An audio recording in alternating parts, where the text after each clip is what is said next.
What's going on, my beautiful DC brothers and sisters? It's your boy, the Truth 31. Hit like, subscribe for all that DC goodness on your face, neck, and chest because it always feels so damn good.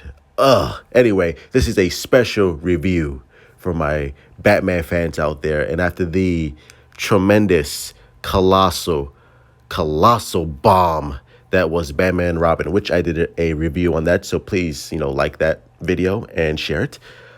Christopher Nolan was given the unenviable task of trying to resurrect this dead franchise. Because remember, after Batman and Robin, that fucking killed the entire superhero genre for a couple of years. And Chris Nolan again was tasked to do a Batman movie, and he was just like, okay. And after that, after Batman and Robin, we were like, oh, I don't know, just like, do we really need another Batman movie? Because of Batman and Robin was so terrible and so bad, even though I actually like that movie. But after that teaser trailer and what we were shown with just how grounded and real and just how serious Christopher Nolan was going to take this franchise, was going to take this film, it really changed the minds of so many people because, again, it went back to its roots. It went back to the comic book source material on following, a much more detailed background and much more fleshed out story for young Bruce Wayne with his parents. Now, we're sick and tired of, seeing origin stories over and over again. But this was the first time for a Batman movie that was actually comic accurate and done right with care. And we actually felt for the loss of Bruce Wayne when his parents died. And we follow young Bruce Wayne. And again, I love this shot because it's so reminiscent of Batman Year One, which I think Christopher Nolan and David Goyer, who co-wrote the script, they actually took a lot of inspiration from Batman Year One and Long Halloween, which deals with the, corruption in Gotham City with the police department and all that stuff. And I really like that. I really like that what Nolan did with the Batman franchise, specifically with Batman Begins, was he really took the elements of like heat and crime dramas just implemented them in a Batman movie, which we've never really seen before. Previously, all we've seen was like, the goofy, colorful costumes that all the villains would wear. But what Christopher Nolan did was, again, grounded in reality, grounded in a much more deeply rooted cop drama, which I really like. This movie is a cop drama that just happens to be Batman, which is awesome. I love that because, again, it's very reminiscent of what we saw with Batman Year One and the comic books with the Long Halloween and Dark Victory and all that stuff. And we follow and then get a Christian Bale's performance as Batman. He's not my personal favorite Batman. Of course, that's Ben Affleck. But Christian Bale does a phenomenal job of portraying Bruce Wayne and Batman. And I know people don't like the voice. I don't like it either. But again, you get over it like quickly. And besides, I think his voice in Batman Begins, I can tolerate it a lot more than Dark Knight and Dark Knight Rises because it just went off the rails. But his Batman voice in this movie is actually tolerable. I'll say that. And it works for the character. And again, what I love about this movie, it really focuses on Bruce Wayne's journey. Like, we don't see Batman almost like halfway through the film. And guess what? We don't care because what Christopher Nolan managed to do was make us care about Bruce Wayne. Batman is just a secondary character that we will care about eventually.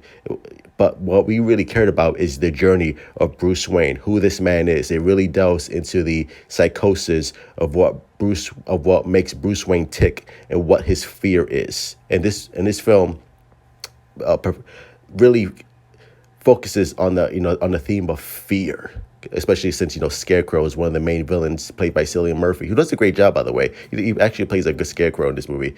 But it really focuses on Bruce Wayne, his journey throughout trying to find himself and his training with Ra's al Ghul, played by the Neesons. I love me some Neesons. Liam Neeson, who plays Ra's al Ghul, again, who's phenomenal in the film. Everyone who's cast in this movie does a great job, from Gary Oldman, even Katie Holmes, who I find tolerable. She's not that great in it, but she's just there for the damsel in distress. And from Michael Caine, Gary Oldman, Morgan Freeman, everyone does a great job in playing their parts. And again, it really focuses. I love the training montage.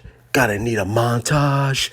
South Park, Team America, great movie. But it really shows the montage of Bruce Wayne training with Ra's al Ghul on how to become a ninja, which is fucking badass. By the way, we've never seen that in previous Batman movies leading up to this. We've never seen like Bruce Wayne training to be a ninja, which was awesome. This is what Christopher Nolan does really well. It makes sense. He makes the characters make sense. Like why would a person dress up like a bat? And Christopher Nolan lays it out brilliantly. Why he does. Like, why would Bruce Wayne want to take on this challenge, take on this mantle? Why would he want to be the protector of Gotham again? And Christopher Nolan, David S. Goyer lays it out brilliantly. Like, the script is awesome. Like, the script is really well done, and it all makes sense within the confines of the story, which the story is brilliant. It makes so much logical sense of why Bruce Wayne would become Batman.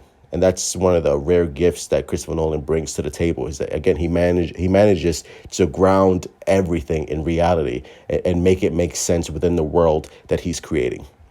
Flawless job. And again, I like the suit. The suit is part of, like, I think it was like part of a military project that got canceled. So again, it's like, so people were like, where would fucking Bruce Wayne get a Batman suit? And Christopher Nolan lays it out here brilliantly. It's like, oh, okay, that makes sense. Like, where would Bruce Wayne get a Batmobile? Oh, it's not a Batmobile, it's a tank. That makes sense. Again, where would he get the cows for his Batman suit? Well, he orders a shipment of 20,000 cows to avoid any suspicion. Again, it all makes sense. Well, wouldn't people put two and two together of that actually Bruce Wayne is Batman? It's like, no, because again, Christian Bale is playing two personas. He's playing the Batman persona, and he's playing the rich, playboy, arrogant Bruce Wayne that he showcases to the public, so they would avoid suspicion that this guy would be Batman, because he's playing a rich, spoiled playboy again. And I love what Christian Bale does with that performance as well. So, like, Christian Bale is playing like multiple dual roles in this movie, and he does it brilliantly. It's because Christian Bale is a fantastic actor, so you wouldn't expect anything less. And again, there's some great sequences in this film, especially with Scarecrow, with the whole fear toxin, and the great scene of Christian Bale in the Batman suit, who looks like a fucking monster because he sprays Jonathan Crane with the fear toxin, and Cillian Murphy has a great expression because he sees like a demon Batman with fucking ooze coming out of his mouth. So good, so creepy. Again, some really, really brilliant sequences here. Like I said, the cast is phenomenal. It's an all-star cast, especially with multiple villains, with Tom Wilkinson playing as Carmine Falcone, and you have Ra's al Ghul, and you have the police corruption with the bad guys, and you have who else? Scarecrow. You have like multiple villains in this movie, but it doesn't feel rushed. It doesn't feel just like overcrowded.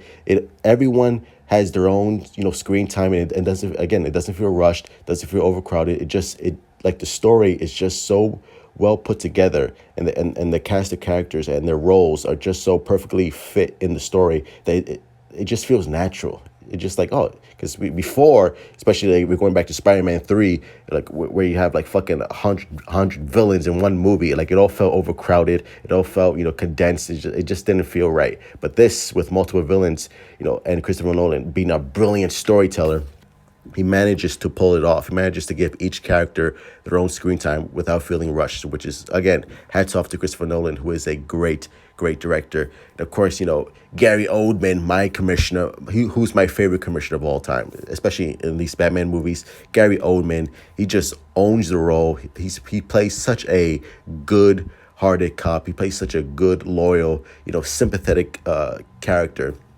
And he looks just like fucking Jim Gordon in the comics. Like look at that shit. Like, he looks exactly like the comics. Brilliant. I know. Again, it was great casting by Christopher Nolan, and Gary Oldman just kills it. And I love the dynamic that Bruce Wayne and Commissioner Gordon have, because in previous Batman films, there's never really been a serious connection with James Gordon and Bruce Wayne and Batman. And the fact that in this movie, Christopher Nolan actually takes the time to develop the relationship between Jim Gordon and Gary Oldman, and Batman. It just works so well, and the banter between these two back and forth is just absolutely brilliant. And you really buy that these two are becoming more than comrades, but they're actually becoming like friends who are like coming up together to fight corruption in the city. So again, absolutely brilliant. Michael Caine as Alfred. It's Michael Caine. What the fuck else can you expect? He's brilliant as always, and I love the relationship between Bruce Wayne and Alfred here because a couple of moments in this film, Alfred actually puts Bruce Wayne in his place because he's actually afraid that Bruce Wayne is becoming lost inside this monster that he's created with Batman. And Michael Caine and Alfred is always there to just pull back Bruce Wayne from the edge and make him realize, like, look, you're still a human being. You're still Bruce Wayne. And I still need you. So just don't get lost in this crusade that you're going against, and that you're fucking going for. And Michael Caine does a brilliant job, and there's some brilliant, beautiful, touching moments of dialogue between Michael Caine and Christian Bale that's actually brings a tear to my eye. And you just love Michael Caine. Like Michael Caine in this role is so lovable, and he's like the most down to earth Alfred that we've seen. And again, Christopher Nolan developing that relationship between Alfred and Bruce Wayne because in a lot of ways, Alfred is the father figure to Bruce Wayne. Like Bruce Wayne has had two fathers. His biological father, and Alfred is his second father, and Alfred is always looking out for Bruce Wayne. As far as the Tumbler goes, I'm not a fan of the Tumbler. I'm not gonna call it a Batmobile because it's not a fucking Batmobile. It's a tank. My favorite Batmobile is the 1989 Tim Burton Batmobile. So that's my favorite. That will always be my favorite. I don't think I've ever seen another Batman film that actually trumps that Batmobile. So the Tumbler, it is what it is. What it is. Again, it makes sense within the world that Christopher Nolan created, but it's not a Batmobile. It's just not. This is a Batmobile.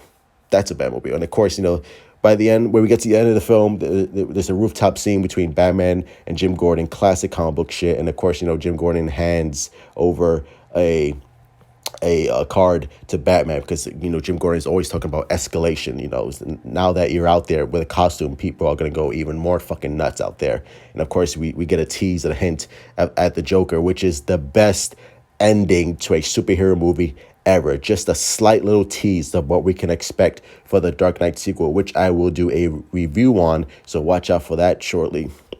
But overall, it's a great franchise. It's a great movie. Christopher Nolan absolutely resurrected the Batman franchise. Like, Christopher Nolan should be fucking nicknamed the Lazarus Pit because he absolutely saved and resurrected the Batman franchise.